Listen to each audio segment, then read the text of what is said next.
Today we're going to talk about capacitors and capacitance. Let's suppose we have a standard household battery. It's 1.5 volts, 1.5 joules per coulomb. And we want to think of that voltage as being electrical pressure. It's capable of pushing electrons around a circuit. Now if we kind of extend our terminals, and we'll put a plate on each one of those extensions, just a metal plate. Then because the plates aren't connected, of course, you're not going to get a permanent current, but you're going to get a little transient current. And it's going to push some electrons down onto this plate. Of course, the electrons repel each other, so they kind of push back. So you can't get the electrons too close together. There's kind of an equilibrium situation between that electrical pressure pushing the electrons forward and the electrons repelling each other. And let's suppose the charge that develops on that plate is negative Q. Now, from the other plate, of course, electrons would be pulled off. The electrical pressure is kind of a suction. And so you're going to end up with a positive charge, and it would be equal in size to the negative charge on the other plate. And now let's suppose we have another battery. A bigger battery, but really by bigger I mean a higher voltage battery. Let's make it 3 volts. So it's got twice the voltage, twice the electrical pressure. And we're going to extend each of the terminals and put a plate. And then because we've got twice as much electrical pressure, we're really expecting to have twice as much charge develop on the plate and twice as much positive charge on this plate. So we'd end up with a positive 2Q here and negative 2Q here. So whenever we increase that electrical pressure, increase the voltage, we get proportionally more charge on these plates. So we see that one way to increase the amount of charge on the plates would be to increase the voltage of the battery. But there's other ways to do it. Here's situation 1, and here's situation 2. If I keep the battery the same, say 1.5 volts, 1.5 volts, but I change the area of the plates, we've got the same pressure pushing those electrons together. So they should get equally close together in either case. But because you've got a larger area in the second case, you're going to get more charge. So if, let's say, this has an area A and this has an area 2A, then we'd expect that this would have a charge of negative Q and this would get a charge of negative 2Q. So we got equal electrical pressure pushing those electrons together, and on either plate the electrons should get just as close together. But on the bigger plate you can get more electrons there because you have more area. And it would apply the same on the top as well. So we can increase that charge on the plates by increasing the voltage of the battery or increasing the area of the plates. Here's a third method. We could take our plates and place them close together. Once again, that electrical pressure will push the negative charges to one plate and pull off negative charges from the other plate. But what is new now is that the positive charge on the top is going to attract more electrons onto that bottom plate. So it's going to kind of act like a suction. And in that way it's going to add to the pressure pushing electrons onto this plate here. So if we can decrease this distance here, decrease that distance between the plates, that should result in more charge. So we have 3 methods so far for increasing the charge on the plates. Here's a 4th method. Once again, we're going to start the same way and we're just going to put our plates close together. But this time what we're going to do is put kind of a special, it's not very special, but we'll put a material between those plates. Usually we call that material a dielectric. And all that's happening here is that, of course, molecules have electrons inside of them that can move around. And so the molecules get polarized. So if this is the negative plate here, the electrons in the molecule of the dielectric get pushed to the other side, and you end up with a positive charge on this side of the molecule. So we end up with a polarized molecule. And the same thing on the other plate. This is our positive plate. Then the electrons in that molecule will get pulled over to the positive plate.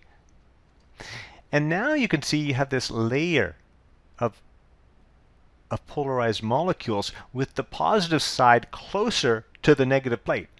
And what that's going to do is attract more electrons. So you'll get more electrons coming to this plate because they're attracted to the polarized molecules. So now we've got 4 different methods to increase the charge on the plate. We can increase the voltage, we can increase the area, we can decrease the distance between the plates, or we can put a dielectric in between the plates. Hey, do you want to play a game now? Okay, here, I help. One of these things is not like the other things. One of these things just doesn't belong. Can you guess which thing is not like the other thing? Before I finish my song. Now look closely. Look. Now something here, one of these things does not belong. Now I'll give you a hint. It has to do with how many cookies are on each plate. Okay? You ready? No? Okay, keep looking. I look too. This is hard even for a monster. Keep looking. Oh, did you guess? Oh, yeah? Did you guess which thing is not like the other things? Did you guess with all your might? If you guessed that this thing is not like the other things, you know what? You know what? You're right. Oh, you're absolutely right. You're so smart. So hopefully you were not misled by Cookie Monster suggesting that the correct answer had to do with the number of cookies on the plate. And you said that the voltage was the odd man out. And that's because the voltage had everything to do with the battery. Whereas the other 3 quantities, the area, the dielectric material, and the distance between the plates, they all had to do with that external configuration. And we call that external configuration the capacitor. So in our case, we had a parallel plate capacitor, but probably the most common type of capacitor is a cylindrical capacitor.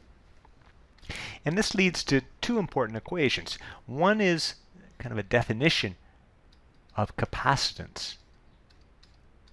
It's the amount of charge stored per unit volt applied. So if we're going to compare capacitances fairly, we've got to do it at the same voltage. So we want to make it per unit volt. A second important equation is the capacitance of a parallel plate capacitor. And it's given by K times epsilon 0 times the area of those parallel plates divided by the distance between the plates. This epsilon 0 here, it has a value of 8.854 times 10 to the minus 12 farads per meter. So it's just a constant, and that constant is called the permittivity of free space. This K here is sometimes called the dielectric constant, or the relative permittivity of our dielectric material. So for instance, if we've got air or a vacuum inside of our parallel plates, the K value would be 1, and we would really just be using the permittivity of free space here. But you can look up these K values. Sometimes a K value will be as big as 80, which would mean that the electric field is going to be 80 times as strong, basically, in that material than it would be if you just had a vacuum or air between the plates.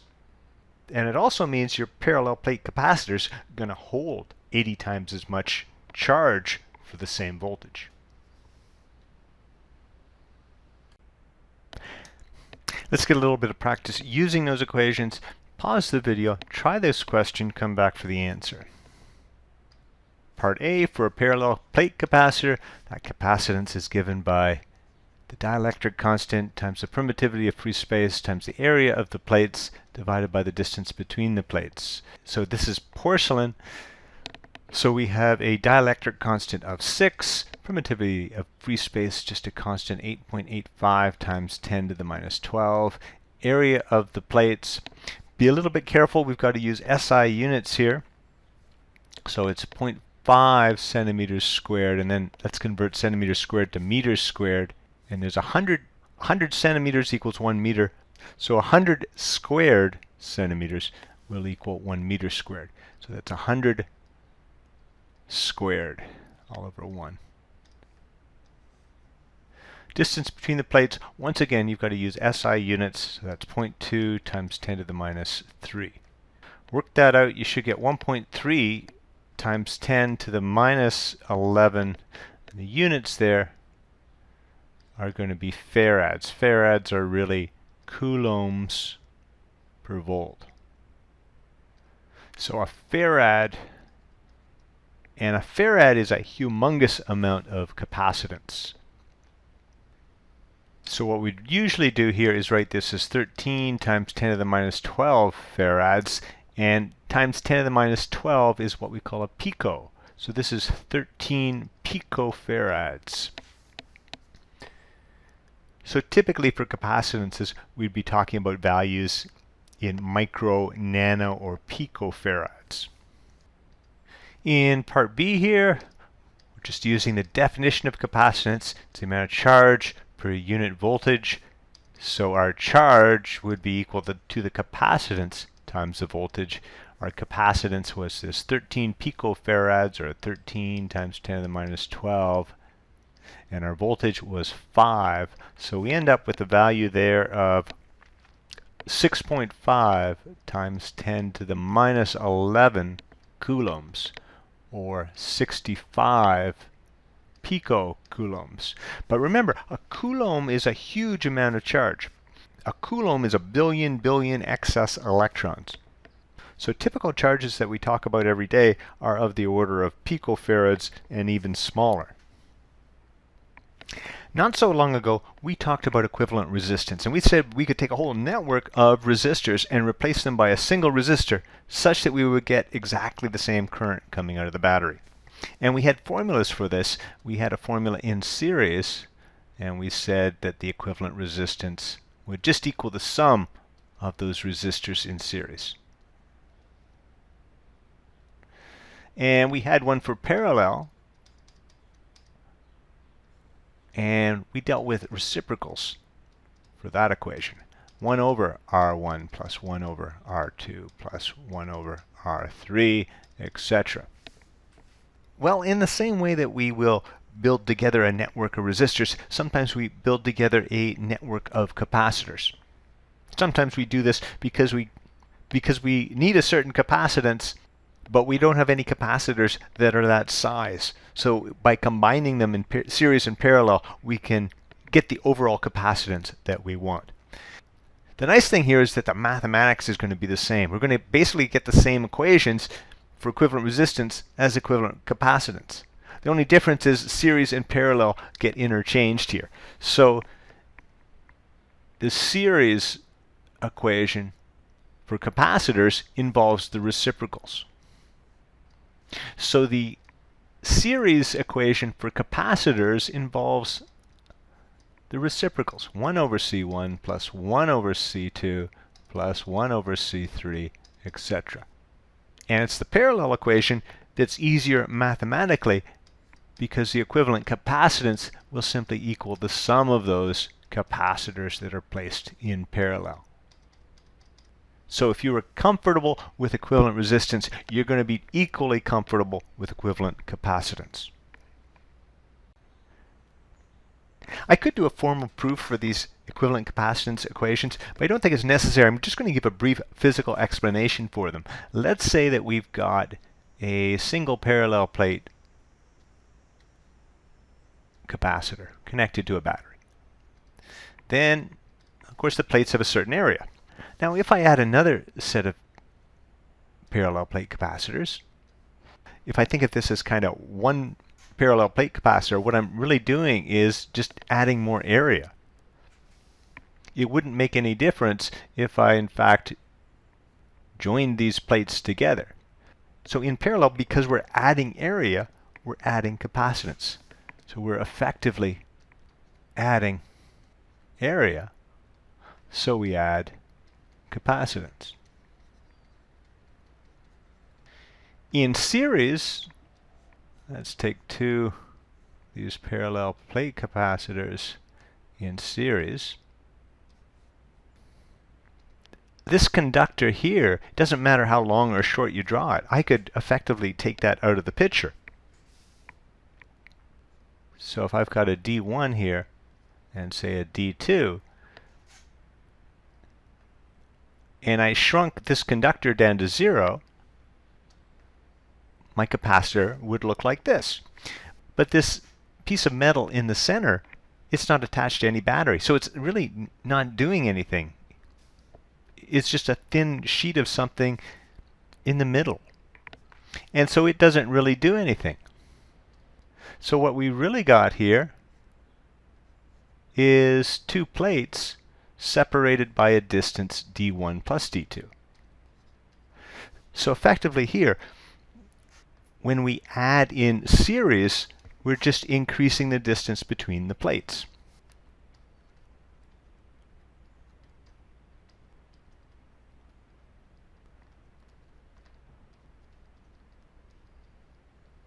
And then because capacitance varies inversely with distance, we get that reciprocal relationship where when you add more and more capacitors in series, you get a smaller and smaller capacitance. Okay, one quick example. Let's see if you can calculate equivalent capacitance in the same way that you used to calculate equivalent resistance. So pause the video, try the question, come back for the answer. First step, we want to look for capacitors that are either directly in series or directly in parallel. And these two here are directly in parallel. That means we can use our parallel formula. Our parallel formula was simply to add the two. So remember, it's parallel that's easy to do when you've got capacitance. So our circuit can be simplified to this circuit here. There's the original 4 microfarad resistor. And then a 1 and a 2 in parallel will make a 3 microfarad capacitor. Now we've got 2 in series. We need to use our reciprocal formula. So 1 over the equivalent capacitance of our network there will equal 1 over 3 plus 1 over 4. Get a common denominator. You should get that the equivalent capacitance is going to equal to 12 divided by 7, which is approximately 1.7 microfarads. So this network can be replaced by a 1.7 microfarad capacitance such that the same voltage would produce the same charge. One final but very important concept. We would of course like to know what is the energy stored on a capacitor. And the IB data booklet does give us a formula for that. The energy stored on a capacitor is equal to 1/2 times the capacitance times the voltage across that capacitor squared. And I'm not going to give a formal proof of that, but I will give a physical explanation.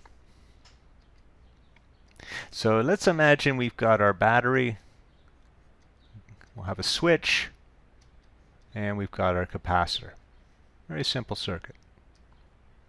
Then the energy stored, E, should be equal to the work done to move the charge onto the capacitor.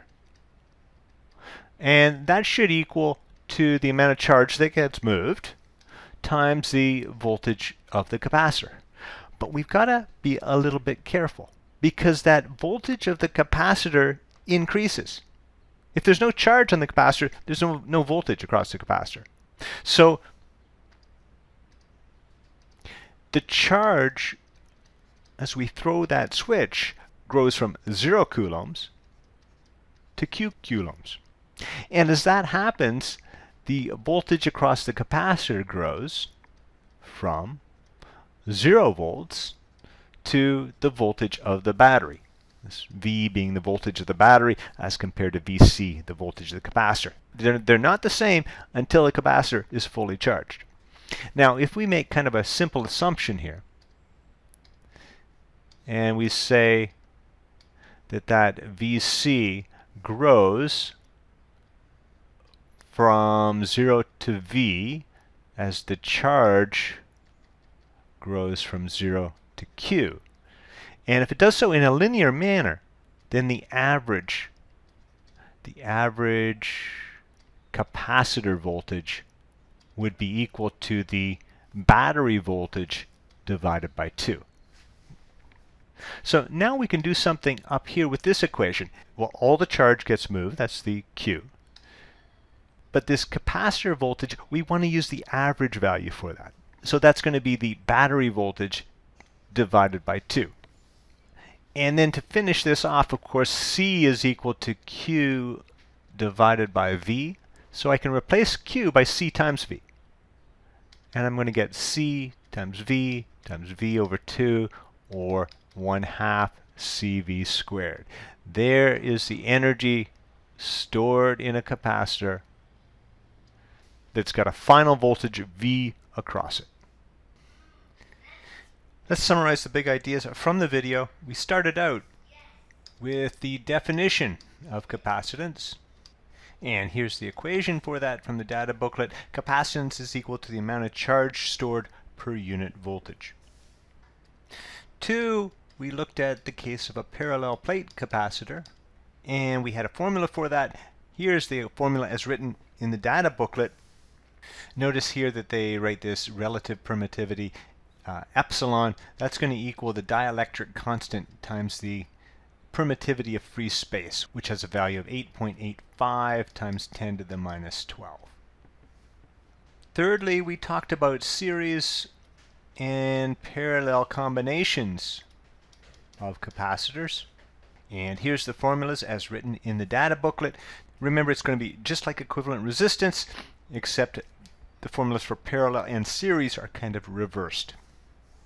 And fourthly, we talked about the energy stored in a capacitor. And we said that was given by 1/2 times the capacitance times the voltage across the capacitor squared.